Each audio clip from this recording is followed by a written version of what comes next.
Customer flight request is normally where the planning a flight phase of flight coordinating begins.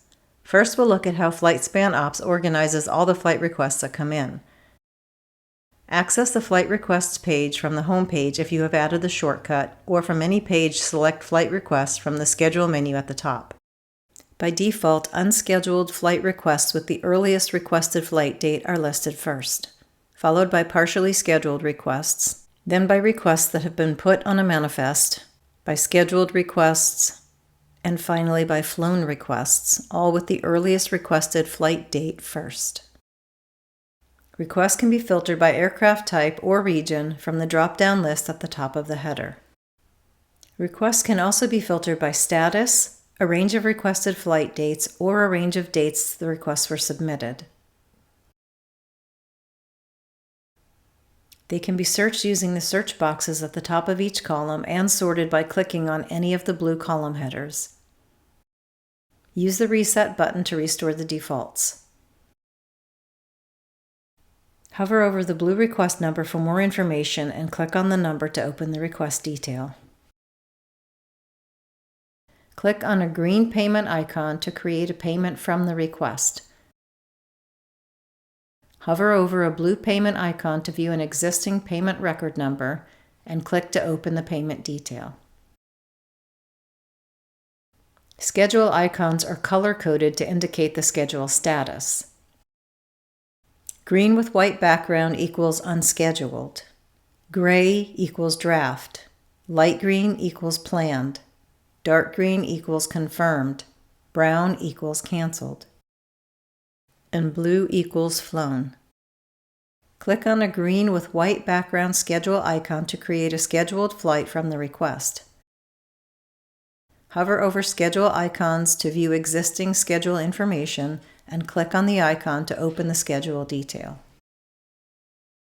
Hover over the green calendar icon to view flex dates.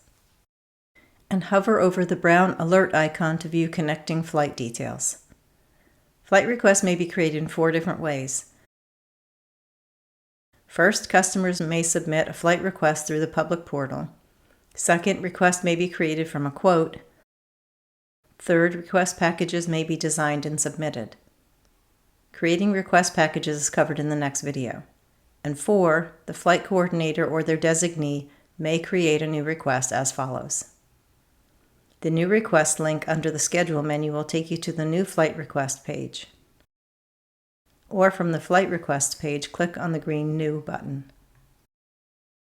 Only certain fields are required, but the more detail that can be added the better, since details the pilot or the flight coordinator needs that aren't included now will have to be added later by the pilot or by the flight record checker after the flight.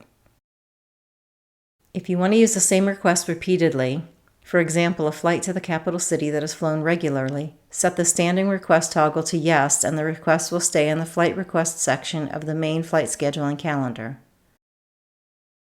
Enter the rate and departure point and destinations on the bottom rows. If an account has an associated rate, the default rate will be automatically selected. If it's a charter, time-based rate, be sure to select the correct aircraft type. Then click Save and add legs. If you will be itemizing passengers, click the green Add Passenger Details button and add passengers as described in the passenger information video. Passenger counts and weights will be automatically updated. If you will not be itemizing passengers, or if you need to add cargo loading, click the blue pencil icon to edit the leg details.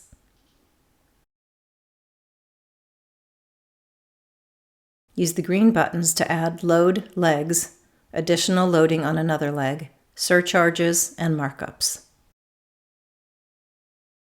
If the additional leg is needed on a different day, it must be submitted as a separate flight request. Once you save the load and leg, the new flight request will be added to the request section of the scheduling calendar. If you prefer, you can use the same flight request form that customers use by clicking the Flight Request Form button. This form requires the same information, it just provides a different user interface that FlightSpan Ops users may find more user-friendly than the previous method. Click Dashboard to return to the home page. In order to use the customer flight request form, you'll need to first create a request user account.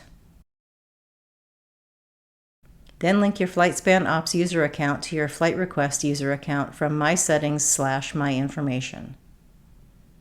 Search for your username in the request user field.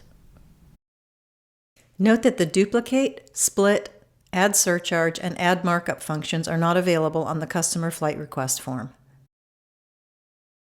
Open the request detail from the flight request page or from the scheduling calendar by clicking on the small blue pencil icon.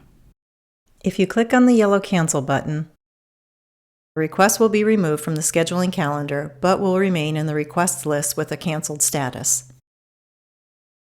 The request may be made active again by selecting Edit, then changing the status back to normal. If you use the red Delete button, the request will no longer be accessible in FlightSpan Ops. If you click Duplicate, the flight request will be duplicated, and a confirmation message will appear with a link to the new flight request. If you use the Split button, set the number of passengers and cargo on the existing request. The new request will automatically be filled with the remaining load, and a confirmation message will appear with a link to the new flight request. The Create Payment button will create a payment using the details of the flight request as described in the Creating Payments video.